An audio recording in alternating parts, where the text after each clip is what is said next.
To Breathe or Not to Breathe, Editing Breaths 101 by Paul Schmidt, Technique Coach. The question comes up often, should I edit out my breaths in my voiceover work? Again, the standard answer for almost all things voiceover applies. It depends. And again, rule number one is, if the client says do, do. If the client says don't, don't. But what if the client doesn't say, or if it's for an agent and not a client? Does that change from genre to genre? Assuming there's no specific direction on breaths from the person you're working with, client, agent, etc., there are some general guidelines for editing breaths in your voiceover work. They're not hard and fast rules and can change from client to client, casting agent to casting agent, hence rule number one. Commercial work and auditions. For commercial work, most casting and talent agents I've heard speak on the topic prefer that breaths be edited out. Some prefer that you leave them in. My approach is to edit out breaths in commercial work unless I know that the person prefers to have them left in or I've been instructed to leave them in.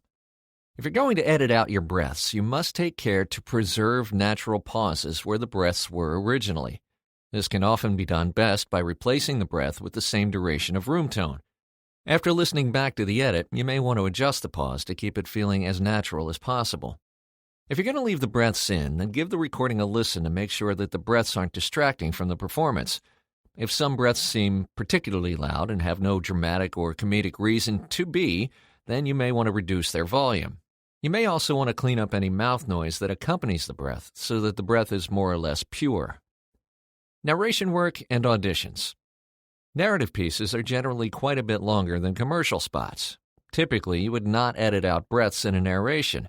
This is true for corporate, medical and technical narration, e-learning, and corporate training, but also especially true for audiobooks, as breaths can often be a part of the performance.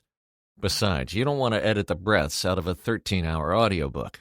Again, if a particular breath is distracting or loud for no good performance reason, reduce its volume. This kind of breath should be occasional at worst.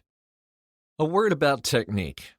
The best fix for breathing issues is to make sure your breathing technique is solid. If you're breathing properly in the first place, you'll significantly reduce the amount of breath editing you have to do. Make sure you take the following steps to ensure proper breathing technique. Script markup.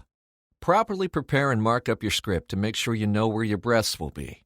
Plan them spaced out in a way that you don't run out of air and that they're in appropriate places in the copy.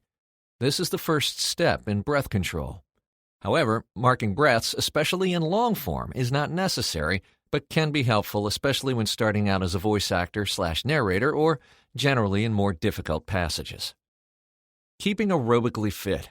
The more aerobically fit you are, the easier you will breathe and the more control you'll have over your breath. Even brisk walking 20 minutes a day can help with breath control in your work.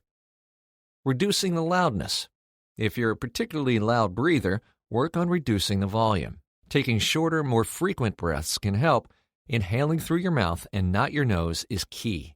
Relaxing the throat allows the air to glide into your lungs more quietly. Mic proximity. If you work closer to the mic, inside roughly 4 to 5 inches, experiment with backing off an inch or two to reduce the loudness of your breaths. Left in or left out, breathing should never be a distraction to the performance. Breaths can also be a great artistic tool when used properly in a performance. I wish you easy breathing and lots of bookings.